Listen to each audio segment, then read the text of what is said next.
fourth and last panel today addresses green innovation and gender. And to work as our moderator, we have Mrs. Lucía Scuro, Social Issues Officer from the Gender Issues Division from ECLAC. We also have Ms. Priscilla Rahem, who is Industrial Property Researcher from INPI, and Mrs. Loreto Bresky, National Director of the National Industrial Property Institute in Chile, INAPI, representative of the Latin America Gender and Intellectual Property Network. Again, I ask our attendees to ask their questions using the chat function and keep their microphones muted throughout our presentation. Just reminding everyone that after our event today, we're going to send you a feedback form. It'd be very interesting and insightful for us to know your opinions. So without further ado, I give the floor to Lucía Scuro. Thank you, Isabella. Good morning, everyone. I'm going to speak in Spanish. I understand that one of the participants is from Chile, country where I am at, and that we have simultaneous translations. So Rafaela is here with us, and I also understand Portuguese. I was very happy to have been able to live in Brazil for a few years, and I consider it my home also. So thank you very much, the organizers, for the invitation. It is very important to be here with you, and also would like to say that in this fourth panel of the day, we are going to go into a mix of themes, because we're going to talk about themes that for you are traditional, but for me, not as much. And we are probably going to be able to address some issues which maybe are not very much part of your day to day, but have to do with gender inequalities, barriers faced by women in their professional careers, and also how the institutions, agencies, organizations where you work address this day to day, and how we can help them to overcome these barriers. So first, I'd say that innovation technologies, they offer some unique, important opportunities. They are critical for sustainable development with equality, and this is a global commitment, of course. And this is very much through the 2030 Agenda for Sustainable Development. And at the regional level is what we refer to the Gender Regional Agenda, which is a set of agreements that Latin American Caribbean has to have its national conference for the women. We have ECLAC, where the governments meet every 3 years, and they agree on an equality agenda for women. Of course, these are instruments. We also have international agreements, national agreements. Also, they allow us to look and face these different crises that we experience, including challenges such as climate change. So for design, developing and appropriating itself of technologies that have to do sort of gender equality, uh, ensuring that we do not have the furthering of gaps that we see in our societies. We know that inequality between men and women trigger a low number of opportunities for women to take part in the innovation ecosystems and to what we refer to in the digital area, also not offering them the possibilities of being protagonists in the development, innovating of communication and information technology. For instance, we know that in Latin America, only 28% of the registered patent have at least one woman as part of the researching team. So we're talking about less than a third of the teams have a woman in these registered patents. And of course, we need to approach one of the barriers that us at ECLAC have discussed, which is also under which we generate knowledge, which is the overburden of work for women. And then Rafaela, Loreto, I'm sure you're going to address in your presentation, or even your own professional sort of background, you can tell us and put this into examples, because how much this is heavy for women, which is, having to do all the work professionally speaking, and also, all the care that you have to give at home. So it's as if, work possibilities with women, are rather limited. And it also means that we want to see more women, furthering their position in the world of science, technology, information. And then only 7% of these sort of work positions in such a key sector, which is sustainable energy today, only 7% of these positions have women in them. And it all has to do with science, technology, mathematics. There are also problems as far as occupational segregation. We know that women do not have as many positions in the sort of high management position of organizations. We have another phenomenon, which is the horizontal occupation, because women end up developing more ordinary activities, holding more sort of admin position, and are not as exposed to innovation or at the level of sort of social acknowledgement during their professional career. Women face barriers such as less possibilities of financing and funding for research. They have more difficulty of raising capital for their ventures, for their startups in technology. And this translates in difficulties in research and also in developing and innovation. Clearly, as far as challenges are concerned, society is losing the potential that women have, because educationally speaking, in the last 40, 50 years, women have indeed become part of the education at a lesser level, at the levels that we have mentioned. And then in conclusion, I just wanted to leave this idea that for us to be able to reach sustainable development with gender equality, we need clear structural changes that allows us to really identify the productive commercial structure of our country, strengthening integration, and clearly events such as the one that we are having today. This is a practice that allows us to boost this integration and also the regional additional areas that we have in our sectors, particularly in sectors of knowledge. And this allows us to implement technological policies with gender perspective. And we have new effort frameworks through this sort of technological development, creating quality jobs and improving the quality of life of women. And to discuss this, we have some very high level speakers. I can see many other people that have been connected. And in order for us to not go on for too long in our time, because the organizers have said that we need to keep very much punctual to the times allotted to us in order for us to make the most of the exchange with everyone. So this is very important that through this track record, these two women have had a lot of exposure in many different public, private sector, and academia. So allow me to try and be fair with your background, but I think that after your presentations, you can add any other information if you believe it's relevant is being omitted. Rafaela is a researcher of the National Industrial Property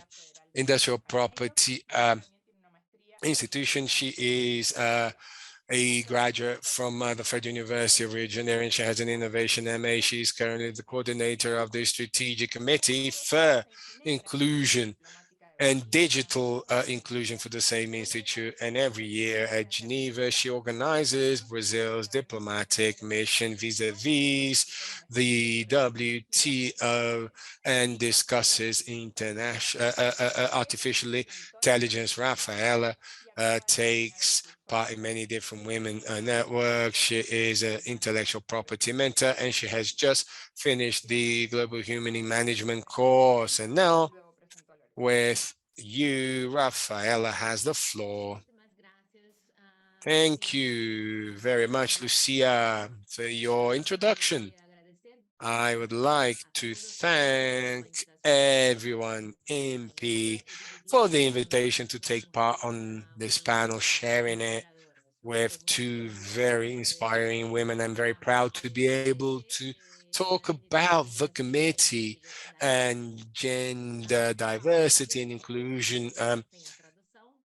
activities and possibilities. I'm going to speak in Portuguese because we have translation, but I'd like to thank you anyway. So now I'm going to share my presentation for us to start.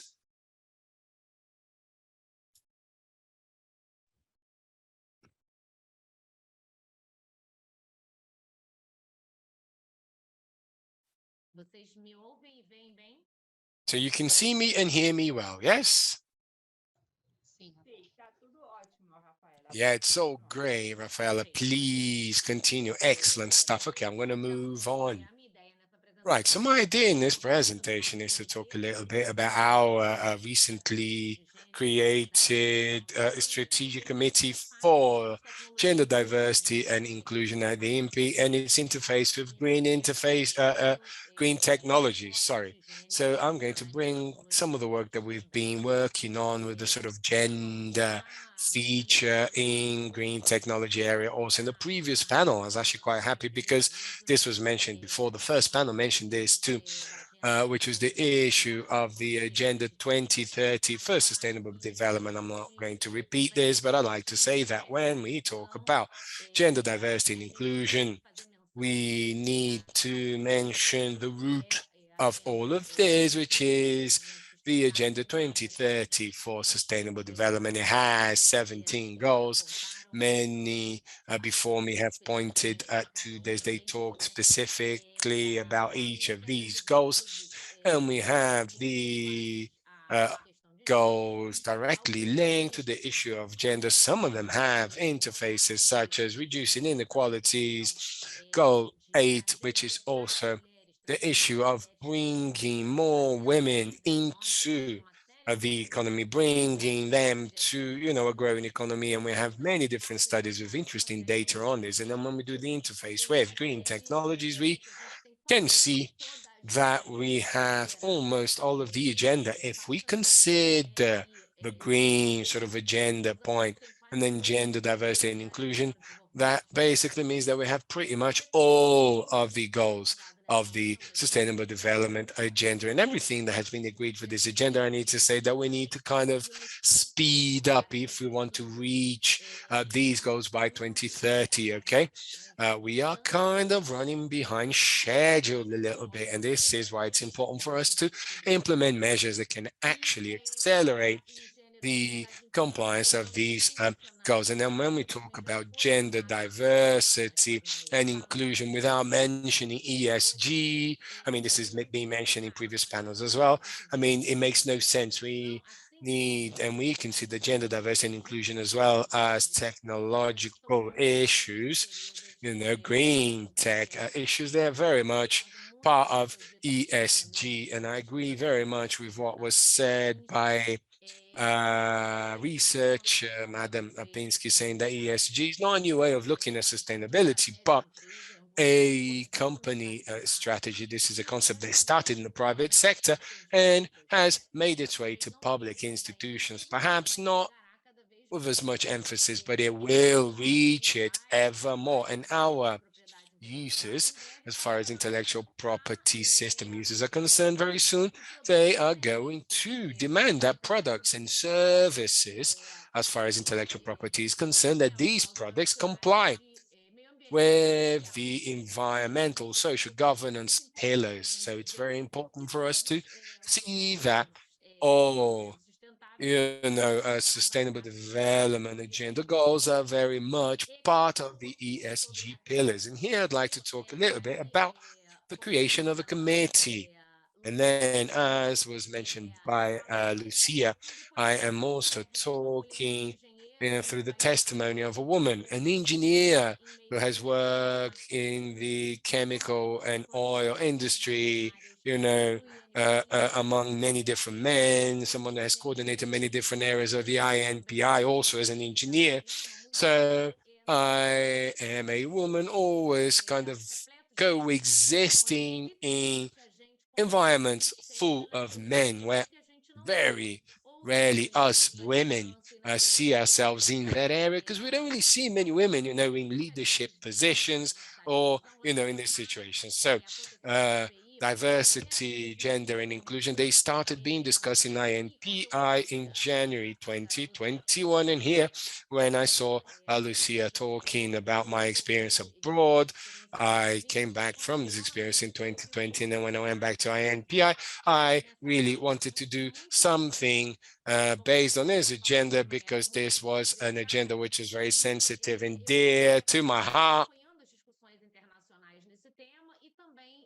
I followed international discussions on the topic and studied inclusion related to assisted technologies. So in 2021, when I came back to the entity, we started introducing gender indicators and ethnicity indicators in our studies.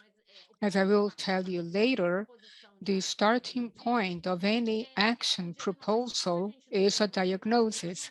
If we don't have a diagnosis, we don't have a starting point to propose anything. So the snapshots and scenarios are critical, and INPI has been working on this. Later, I met other people at INPI with similar initiatives in the area of diversity, and I'd like to mention Ana Claudia and Larissa Omai, who is the other committee coordinator. All of these initiatives gained momentum with our partnership with the United Kingdom when we developed the project of thinking about the 21st century INPI. And one of the first reports of this partnership had indicated that investing in diversity and inclusion would be critical for INPI to be among the main intellectual property entities in the world. So the committee creation was accelerated thanks to that partnership with the United Nations, and the UN had a critical role. This allowed us to make the first proposal in February last year, and in October it was formally created. These are a few pictures of my colleagues participating in the committee, pictures taken from our meetings with a special thank you of every participant in the committee. I'm very proud to work with this team and learn from them and to lead this committee. As I told you, making a diagnosis is a starting point for any IMPI action, and we have been investing on this. So many of the studies are still underway.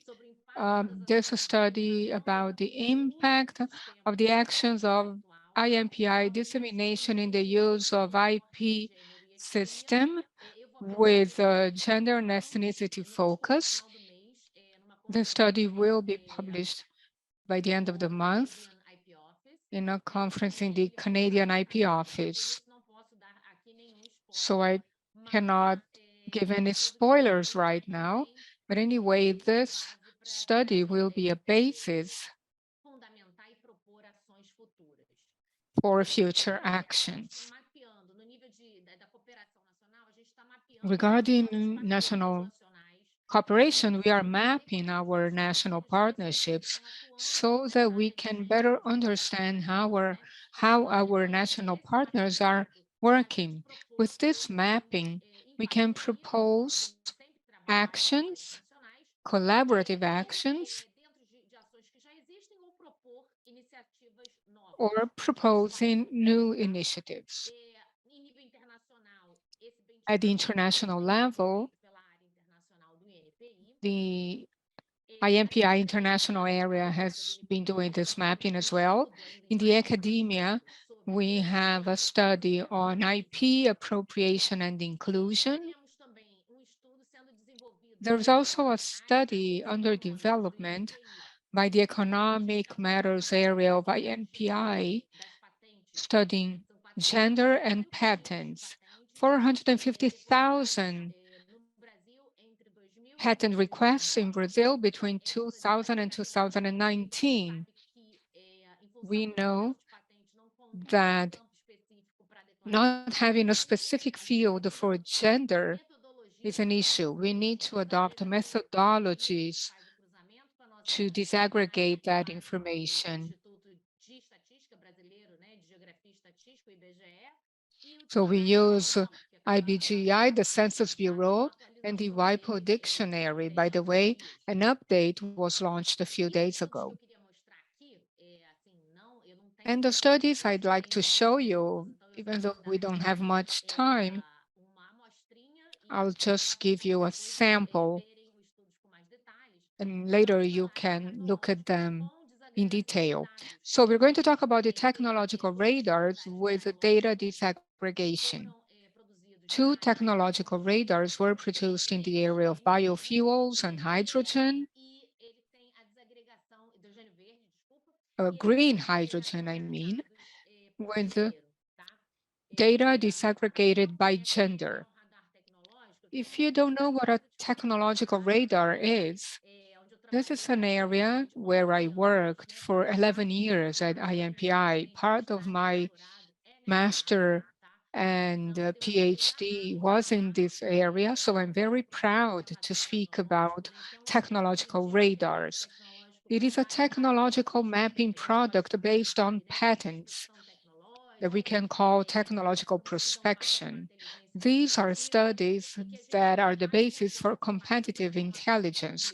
And starting from the public information of patent documents, we can see scenarios, snapshots from certain sectors that allow us to subsidize the decision-making.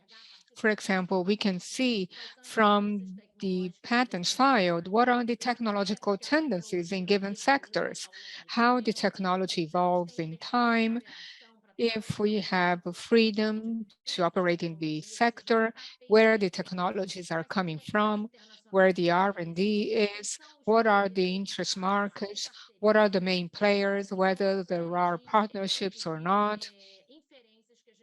There are several inferences we can make from technological radars.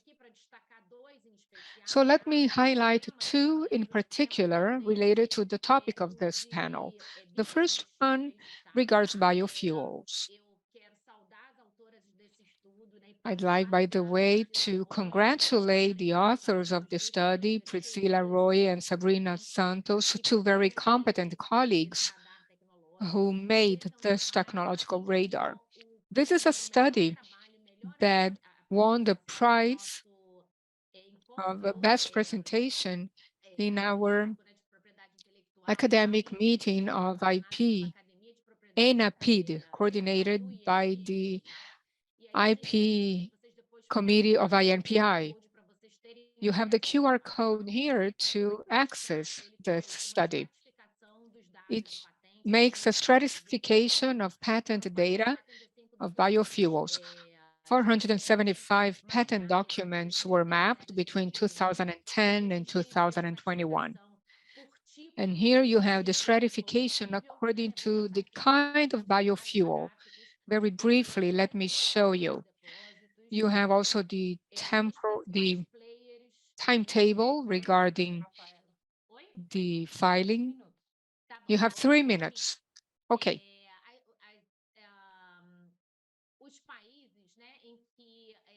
The countries where you find corresponding technologies. And this is a data disaggregation by gender, which I just wanted to show you. Following that example, we also have the green hydrogen study. It's a brand new study that was just uploaded on the website. I'm showing you firsthand this study. I'm not going to focus on the results because of time restrictions, but you can find the same data stratification from patent documents and data disaggregation by gender.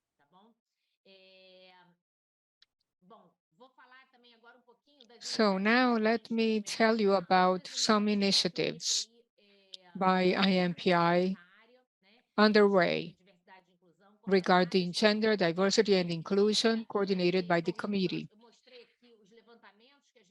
I showed you some areas, but we also have other diagnoses made in this partnership with the United Kingdom, showing the main bottlenecks regarding gender, diversity, and inclusion and IP in Brazil, and how we have been working on this diagnosis in order to generate actions by the committee and INPI in the area. For example, let me tell you about the action of mentorship, mentoring for women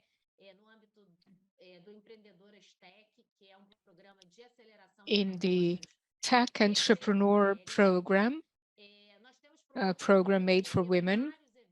With the committee, we have promoted a number of events. By the way, I'd like to invite you to participate in the events organized on Women's Day and IP Day that had women as a theme.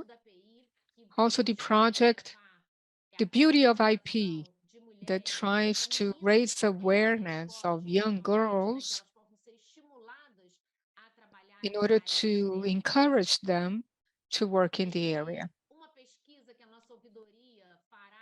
Also, a survey we're going to make in order to understand the needs of our users of the IP systems, an attempt to do specific investments for women, because we know that the access to investment is a bottleneck.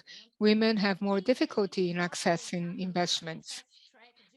And also a fast track of patents and trademarks driven for impact technologies for women, maybe with differential rates for IP applications by women. So I'm going to close my presentation now. I'd love to speak more, but I know we have a time restraint. Other initiatives, the Latin American Network of IP and Gender. This is our contact for our events. If you would like to watch the events for Women's Day and the World Intellectual Property Day, INPI made a great effort to promote those events. These are the international publications of our committee, if you would like to know more about it. And to conclude, I'd like to thank you and show the faces of these very special people who work with us. Thank you very much. Thank you, Rafaela, for the excellent presentation. Next, I'm going to introduce Loreta Bresky, who is the director of the National Institute of Industrial Property of Chile, INAPI, since 2019. She's a lawyer in Chile. She has a degree in capital markets and compliance. She has a long experience in intellectual property, advertising law, free competition. Loreta Bresky was the ambassador of IP in the International Trade Chamber and a member of several international organizations of IP. She was the director of the Chilean Organization of IP, and she's a member of the consultant board of the organization in Chile. Loreto, you have the floor. Thank you very much for the presentation.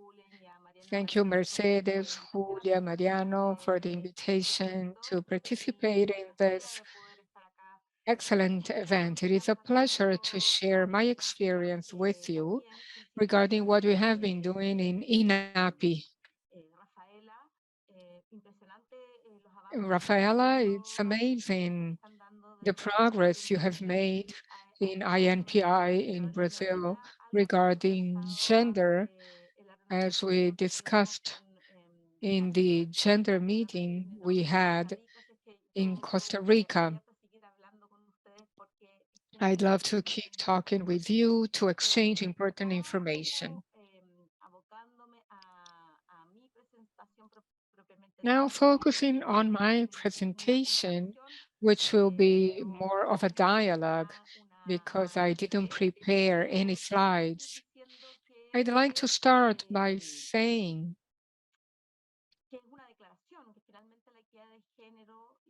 that gender equality, the role of women contributes to the development of the economies, and this is widely recognized slowly thanks to the different initiatives. Because an IP ecosystem, which is strong, presupposes everybody's participation. So gender equality and the diversity of talents will have a direct impact on sustainability and productivity and profitability. So it's not only about promoting the intrinsic value of diversity or gender inclusion, because this is not a matter of justice, but rather we know that diversity leads to better productivity and results.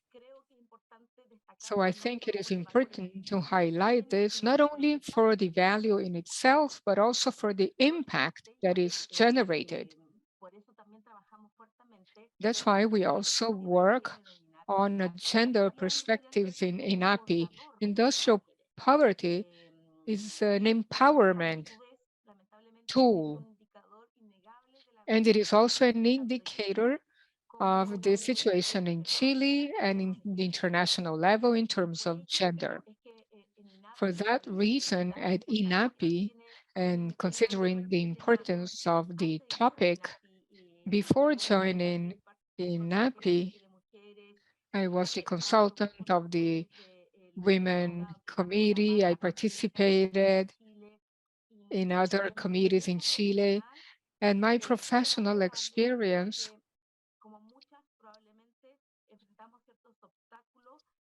I faced many obstacles and many other women because being a woman, it was difficult to progress. So I'm convinced, we are convinced this is a relevant theme at INAPI, which is seen as part of our constitutional strategy in the different areas. In different areas, not only considering initiatives that have to permeate all departments, as well as public policies and so on. In order to do so, I think that an internal committee would be an institutionalization. It's an economic growth, a sustainable development. So what is the measure that will stimulate this kind of promotion of women?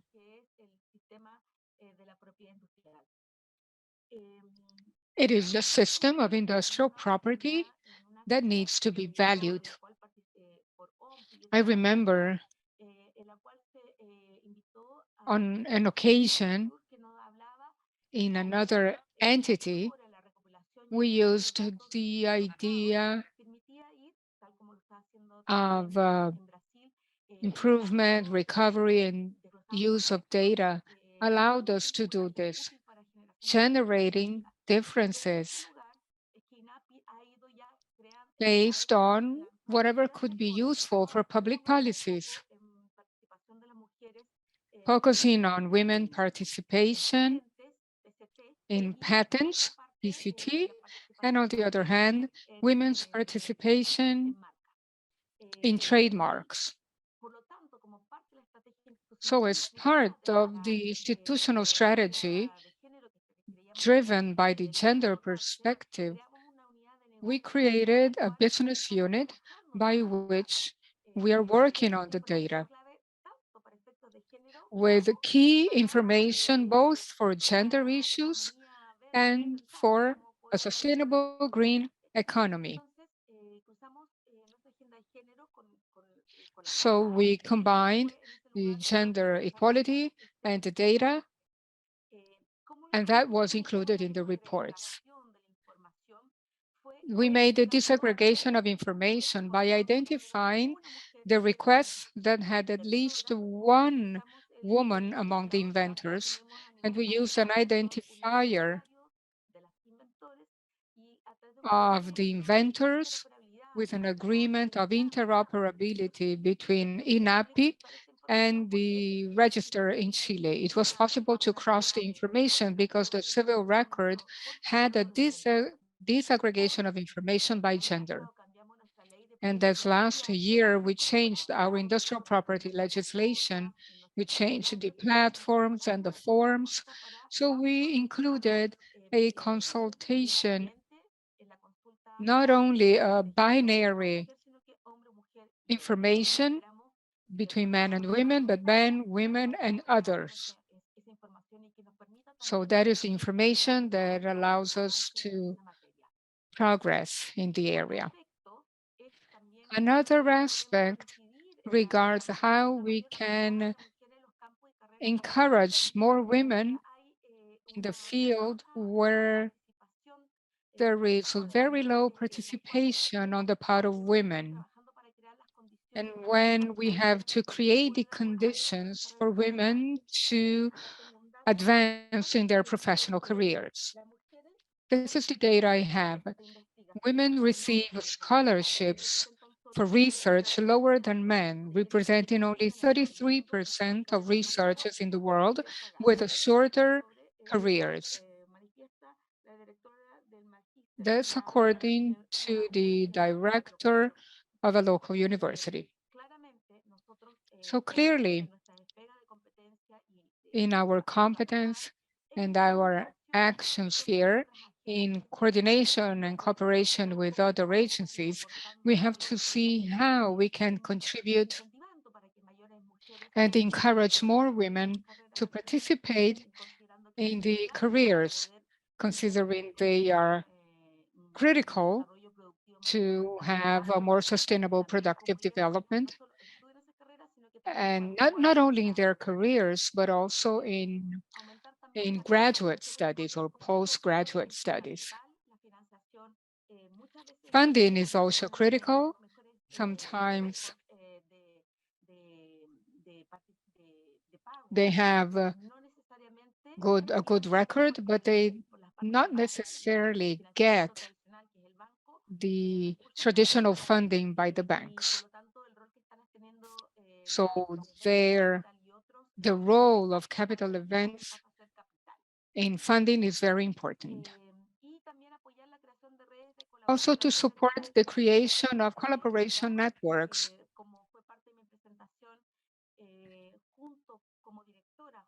And as a director, together with Peru, Colombia, and Costa Rica, we created a gender network in which each office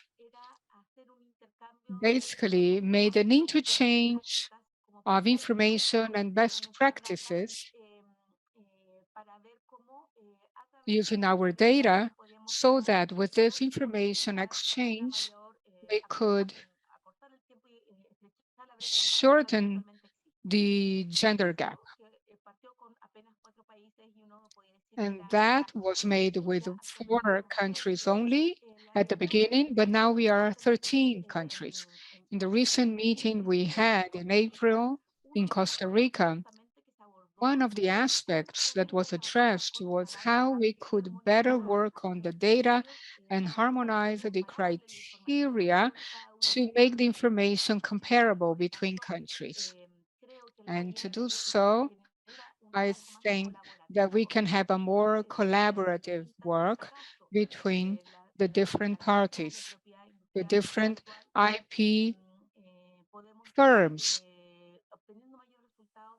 in order to get better results and in order to become stronger.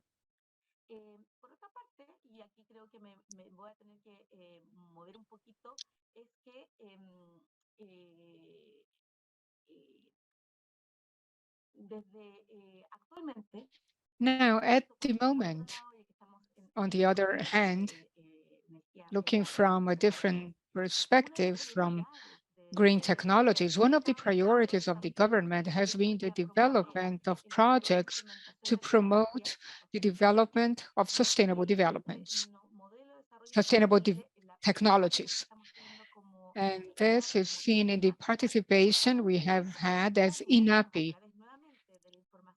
How will the technological information, diverse information regarding patents, it's the counterpart to the exclusiveness rights. So we are participating by delivering customized, concrete information that can accelerate technological development. By that same token, we were able in INAPI to raise awareness in order to get more funding, in order to replicate projects, because we are convinced that the different offices worked more directly with our information and data, making available not only the reports that can be customized to accelerate development or by delivering rich information and innovative public procurement.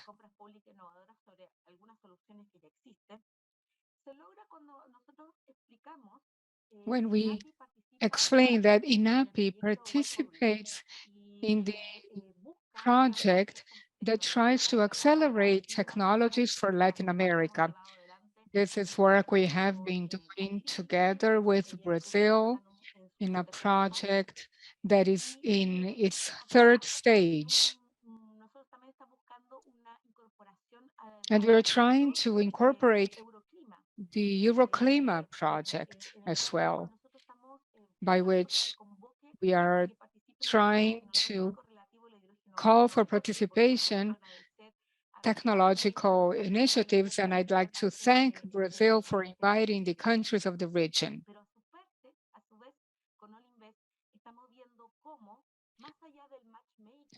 Now, beyond the matchmaking that we can have between a need, a technological need on the part of the parties in the market and the innovator, so to do this matchmaking between them and create something new, something that goes beyond it, we have to apply the technology concretely. And sometimes it has to be taken to the field. And in order to do that, we are developing a form of implementation, not only in the knowledge, but in the concrete implementation of the technology in the field. I have 1 minute, okay. Just one more piece of information that we're doing.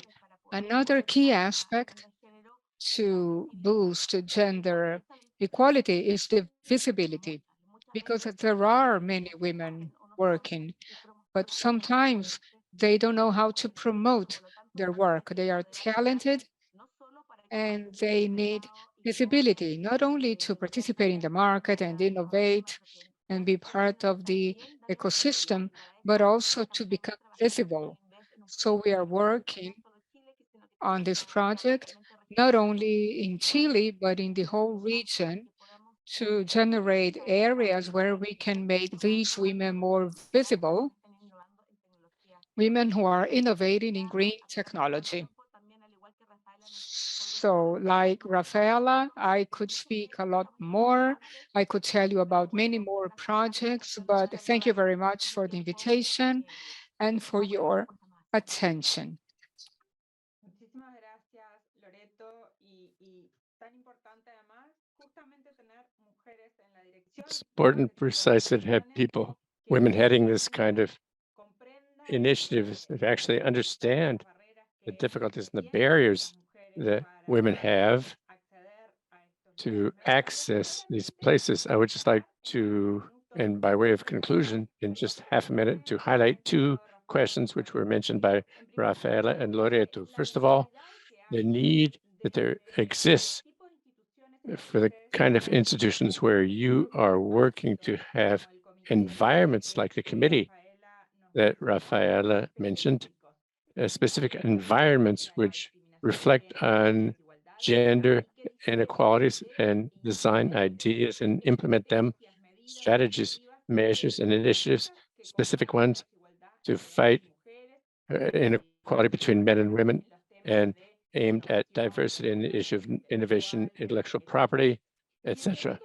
And second, and also without much ado, but which is the seed, leaving the seed for our concern, the issues that was raised by Loreto concerning the double characteristic of the issue of the need for gender equality. This is an issue of rights and justice, and it is a commitment by the member states of the United Nations that each of the governments in the countries belong to, that we all belong to.